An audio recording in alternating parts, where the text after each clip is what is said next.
Welcome to this first lecture in week 4.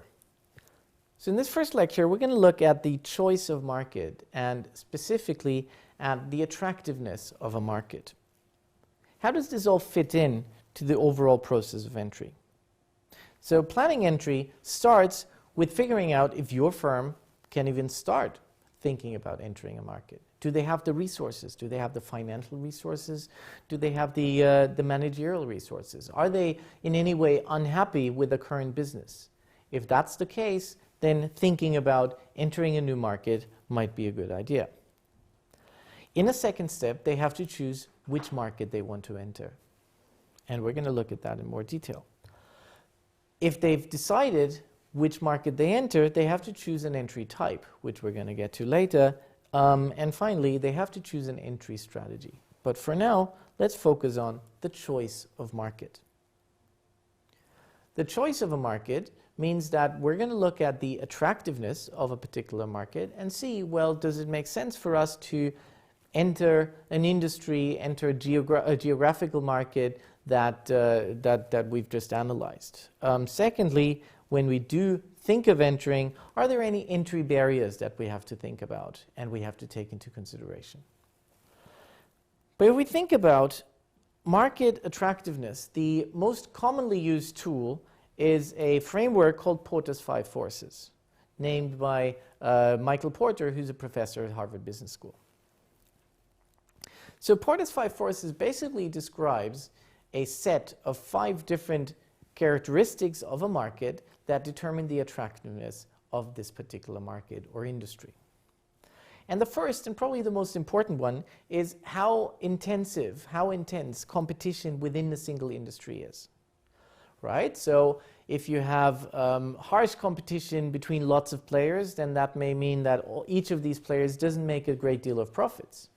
And in that case, entering is not an attractive proposition for you yourself.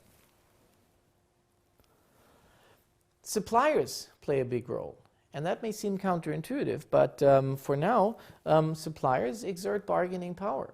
So as someone who has to buy inputs day in, day out from a particular group of suppliers or from one particular supplier, you're going to be concerned about the fact that he may have bargaining power over you. Okay, so that's something that you need to worry about. The same with buyers. So if buyers hold large bargaining power, maybe because they buy up a large share of your output.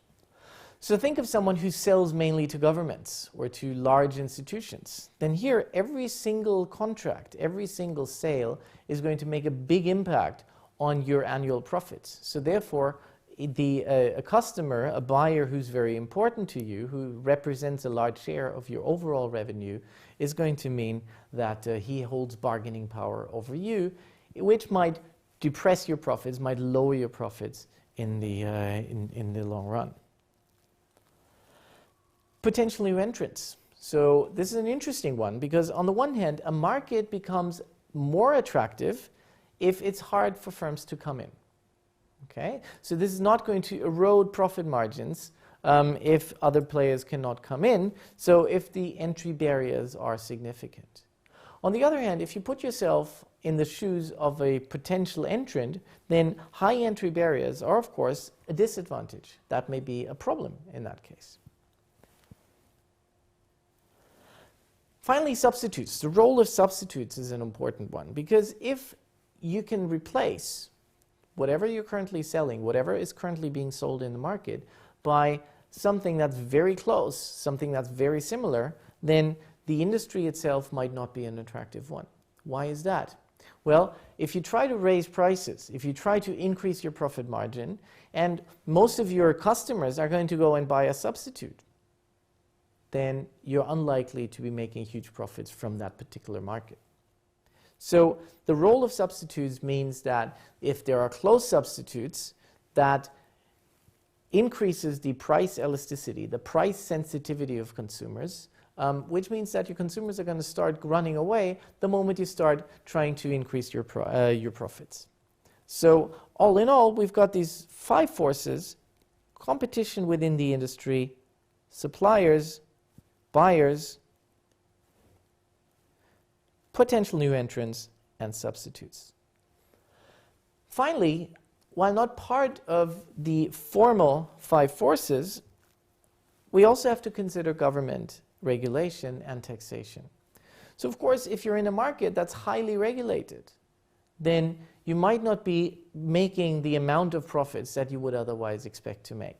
So government regulation is going to be an important factor in some industries, right? Some industries are just highly regulated, which makes it more difficult to firms to act as they like, which makes it more difficult to choose strategies basically unrestricted by any other rules and guidances. So to sum up now, if we think about the process of entry and if we think about choosing a particular market, market attractiveness is determined by Porter's 5 forces plus the role of the government. So the Porter's 5 forces are competition within the industry, the role of suppliers, the role of buyers, the threat of entry, and finally the role of substitutes. Okay, so these 5 forces plus government are going to determine how attractive a market is going to be. So thanks very much, and I'll see you in the next lecture.